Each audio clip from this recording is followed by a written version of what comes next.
never break, always fight, never quit, do it right, play the game, win it life, have no shame, there's no time, feel the pain, live the grind, I could change, in my mind, pick a lane, commit and climb, the only way to win at life. I never miss, that's fact, taking big swings, put your hand to the bat, put me in the ring, you'll go out in a bag, cause I sing what I mean and I bring it to the mad light. Ain't got time to kill, I got time to feel, I took the red pill, I know life's short so I wanna live real, but how's it supposed to feel? Hello guys, magandang araw sa inyo. So nandito naman kami sa Ayala Mall dito sa Bermosa, Imus, Cavite. So for this video naman po, so babaycheck naman natin yung Rigid MTB ni Idol Led Morrison.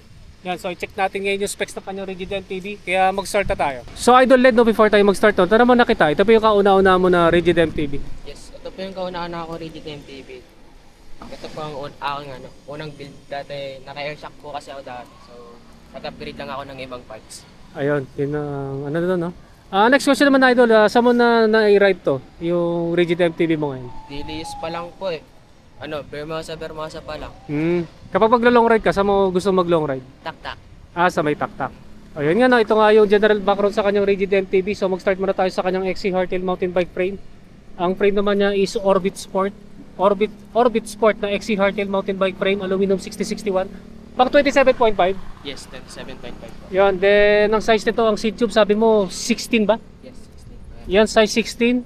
Then straight or non-tapered yung head tube, tapos sa cable routing. Ayun, full internal cable routing. Pang BSA threaded na bottom bracket shell. Pang 27.2mm diameter na seat post. Quick release yung dropout. Then ang disc brake caliper mount naman yan is IS or international standard. Next naman sa kanyang MTB rigid fork, ito yung Sagnit K2. Yes, K2 po. Yan, Sagnit. 27.5. Ayun, 27.5 yung nakalagay dyan. Non-suspension corrected na rigid fork. Aluminum 7005. Ilalagay ko na lang sa screen yung crown length at saka yung blade length nito. Then yung steer tube nito, of course, is straight or non-tapered. Quick release yung dropout. Then ang disc brake caliper mount naman yan is post mount. Next naman sa kanyang cockpit, ito yung handlebar niya, no? Ito yung stock ng Orbit. Yes, stock po yan. Na 31.8mm ang diameter. Ano to? Straight lang ba to? Straight lang po yan. Straight na walang back sweep. Ang lapad dito, tansya ko 600mm. Yan, next naman ito kanyang grips naman, no? Unbranded pa to. Parang katulad doon sa kanina ko binacheck pero pinagkaiba, walang palm rest. Ito bilog lang eh, no? Yan, makapit naman eh, no? Next naman ito kanyang stem. Ito yung Saturn, ano to?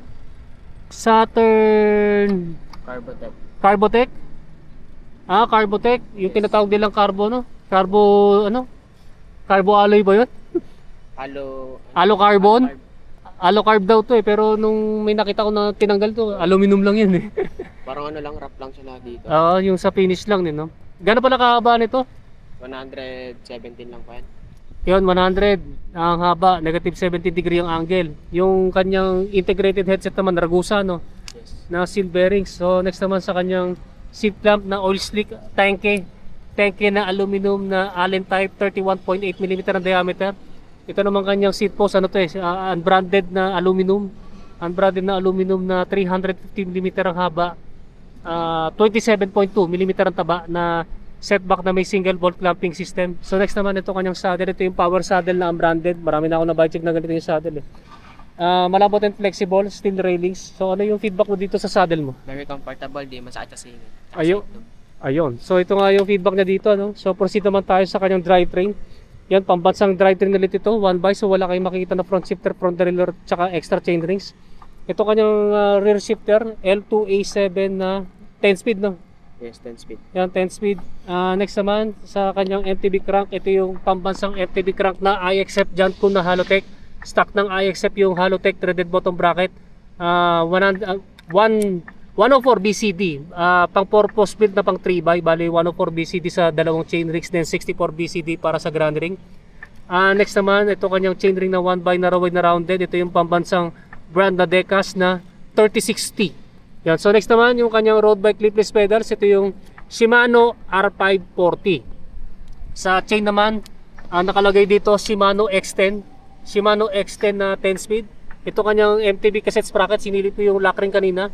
Z-Race na 1140-60 na 10 speed. Next naman ito kanyang RD L2A7 Elite na pang 10 speed. So ito nga yung kanyang drivetrain setup ng kanyang MTB.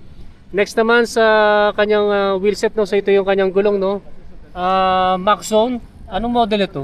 Maxzone ano to? Ito. Maxzone Revo 30. Yan. Kaya siguro 30 dahil siguro yung outer rim nito 30 mm. Medyo malapad no. Na aluminum double wall and 32 holes.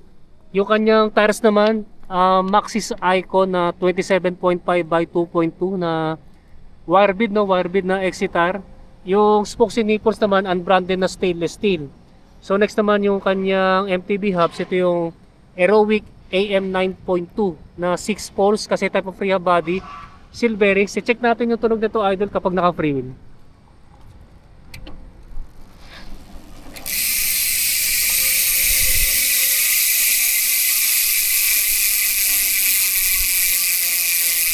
Yan guys, yun yung tunog ng Aerowick AM 9.2 MTB hubs kapag naka free wheel. Then nasa lang sa kanyang brake set. Shimano. Yes, Shimano MT200 pambansang brake set, hydraulic brakes and dual piston. So last na lang, yan, iusog natin idol lang para makita natin yung disc brake rotors. Magkaiba kasi. Pares na unbranded, no. Pares na unbranded kasi magkaiba itsura eh. Magkaiba naman itsura. Pero parehas to na 116mm ang diameter harap sa likuran. Parehas na fixed type and bolt type disc brake rotors. So idol LED, magkano yung total estimated cost nito? Siguro na sana lang po 9.5. 9.5. Kasama na yung upgrades nun. Opo.